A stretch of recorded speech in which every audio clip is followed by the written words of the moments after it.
Welcome to the video. I'm Timothy and I've got another lesson I want to share with you today. Right now my students and I are working through Paulo Coelho's book, The Alchemist.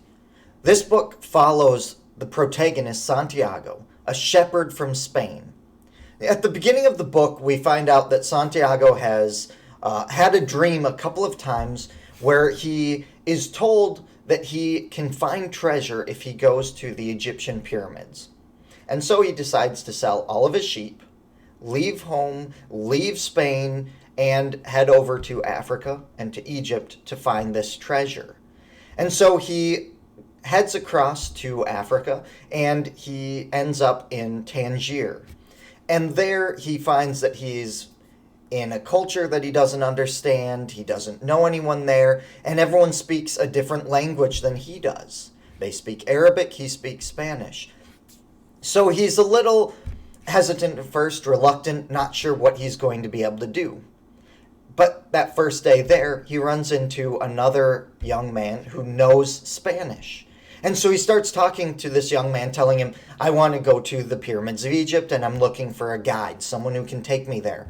And this young man says, absolutely, I can take you there. I'll guide you. But we're going to need some camels. And it's going to cost some money. Do you have money? Santiago says, yeah.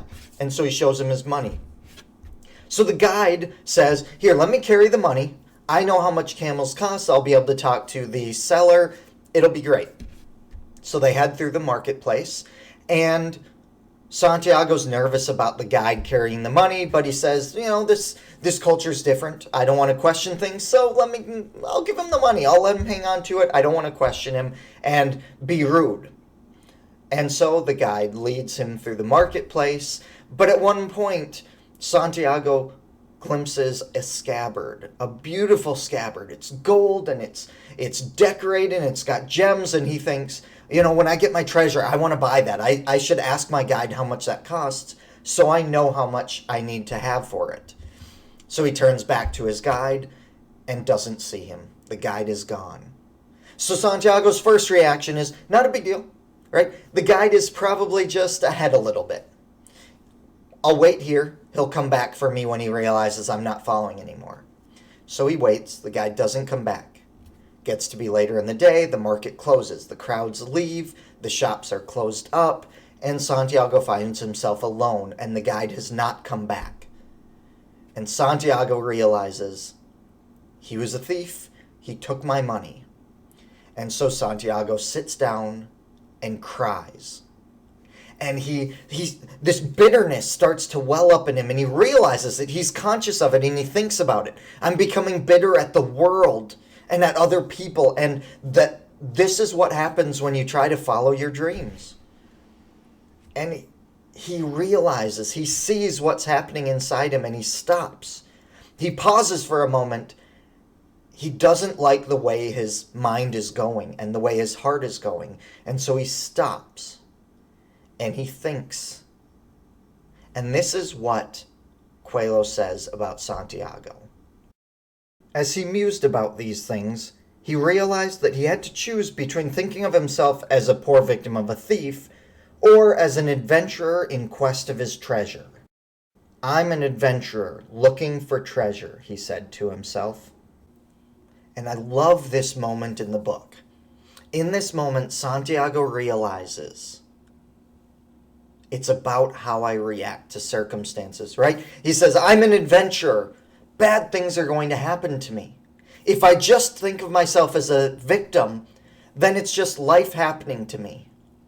And there's nothing I can do about it except react to what happens and hope that something better happens to me. And instead he decides, I'm going to think of myself as an adventurer. I'm going to be proactive. I'm going to think about my circumstances in a different way. And he actually has several moments throughout the book where he has to think this way, about seeing his circumstances differently.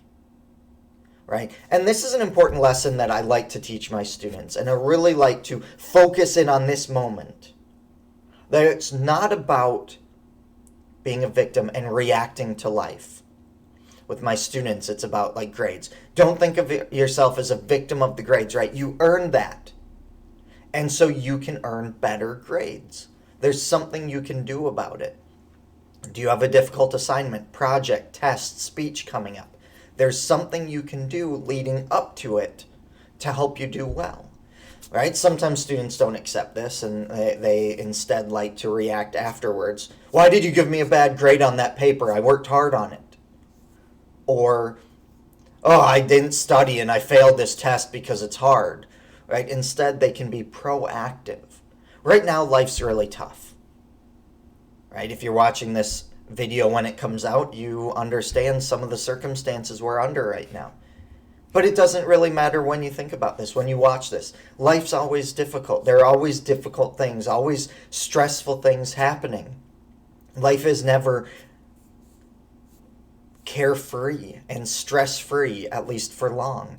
And we can just react to life and react to circumstances, and we can just see ourselves as victims of what life throws at us. And that's the way some people live their lives. That's the way they choose to live their lives. Woe is me, and pity themselves and complain and cry about everything that happens. And they don't see that they could do something about it. They're just a victim, and life is just happening to them.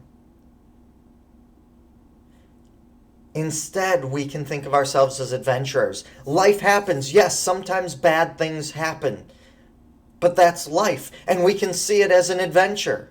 I'm an adventurer, and bad things are going to happen, but I'm going to push through. I'm going to continue on. And right now, we need to push on and persevere more than ever.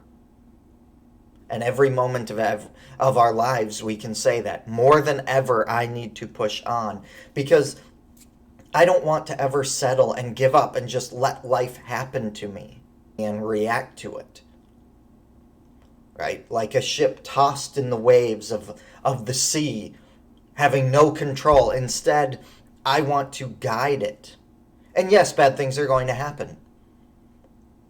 But we don't have to accept ourselves as victims. We can be adventurers. And so I encourage you, as you live life, as you look at all these circumstances, be like Santiago. Be an adventurer, not a victim. Be a hero, not a victim. Remember that you have choices. You can do things. Right? I like to tell my students, today is the best day of your life because it's the only day you can control. What you do, how you react to things, your attitude. Yesterday's over. You can't change your attitude from yesterday. You can't make different decisions yesterday. And I can't control what's going to happen tomorrow. But today, I can choose how I react. I can choose to do things to make today as great as it can be. So go out, be an adventurer, make today great. Class dismissed.